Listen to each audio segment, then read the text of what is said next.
반갑습니다. 미국의 세들백 교회 릭 워렌 목사님은 목적을 이끄는 삶이라는 책을 가지고 한때 한국 교회에 많은 영향을 끼쳤습니다. 목적을 이끄는 삶이라는 것은 이 땅의 인생이 주어졌을 때, 태어났을 때 의미 없이 태어난 것이 아니라 하나님의 어떤 계획과 목적을 따라 보냈다고 하는 주장이죠.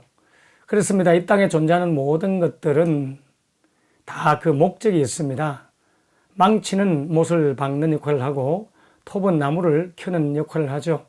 핸드폰은 핸드폰의 기능이 있고 세탁기는 세탁기의 기능이 있고 존재하는 모든 것들은 그 역할과 그 목적이 있다는 것입니다.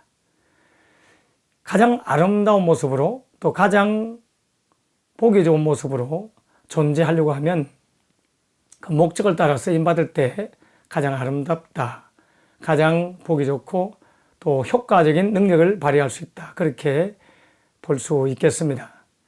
하나님은 이 땅에 사람을 보낼 때에 우연하게 보낸 것이 아니고 창조의 계획과 목적을 따라 분명히 보내셨어요.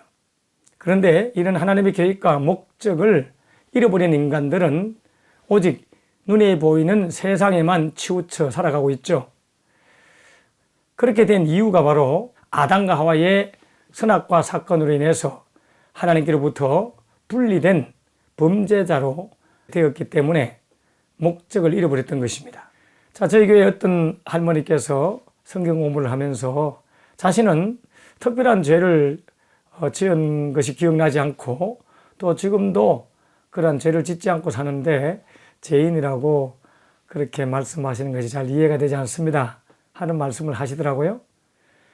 죄라고 하는 이 단어를 좀 이해를 하셔야 됩니다. 제가 오늘 죄라고 하는 단어 몇 가지를 먼저 설명하고 하나님의 목적과 계획이 왜 우리가 알지 못하게 되었는가를 이야기하고자 합니다. 죄라는 단어는 몇 가지가 나와요. 성경에는 첫째는 하마르티아라고 하는 단어가 있습니다. 하마르티아는 관역을 벗어나다 그런 뜻이죠. 본래 화살을 쏠 때 관역에 집중해야 될 화살이 빗나갔을 때 하마르티아라는 단어를 씁니다. 이 하마르티아는 하나님과의 관계의 분리, 하나님과의 관계의 파괴, 하나님을 하나님으로 인정하지 않는 상태, 하나님을 부인하는 상태, 하나님을 모르는 상태, 이런 상태를 하마르티아, 인간의 창조의 목적과 계획을 벗어난 상태, 하마르티아, 이렇게 죄인이라고 설명하고 있습니다. 그런 의미로 성경에는 모든 사람은 다 죄인이다. 모든 사람은 죄를 범하였음에 하나님의 영광에 이르지 못한다. 로마서 3장 23절 말씀에 기록하고 있습니다. 모든 사람은 다 죄를 범하였다. 할 때 이 죄는 하마르티아라는 단어를 사용하고 있습니다.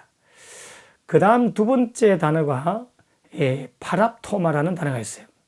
이 단어는 개인적인 실수, 개인적인 범죄, 즉 도덕적이고 윤리적인 허물, 이걸 파랍토마라고 말씀하고 있겠습니다. 세 번째는 파라바시스라고 하는 말이 있어요. 파라바시스. 이것은 어떤 법을 어긴 거예요.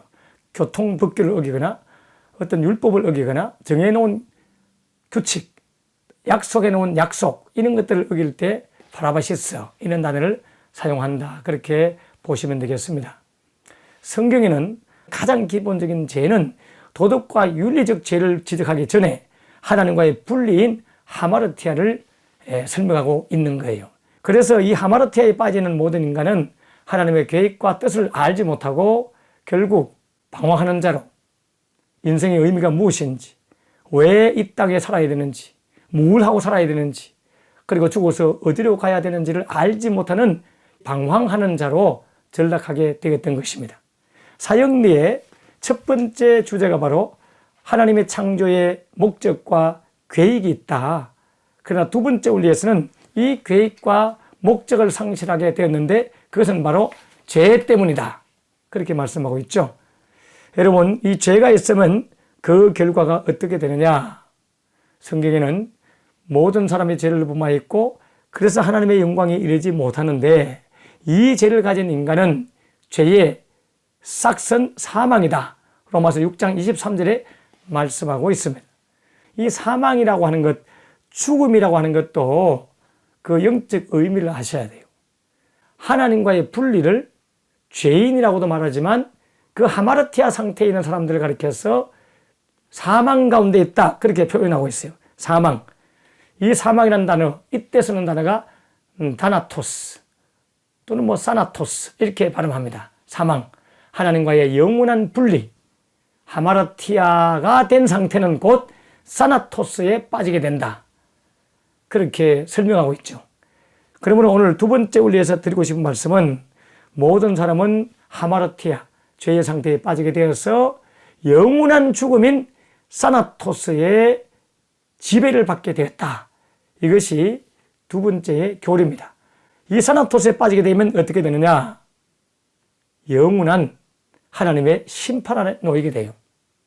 우리는 바로 영원한 사망, 그리고 영혼과 육신이 분리되는 사망, 그리고 영원한 하나님의 형벌인 심판을 통한 지옥을 가는 이 삶에서 해방되기 위하여 한 가지의 구원의 길을 배워야 됩니다.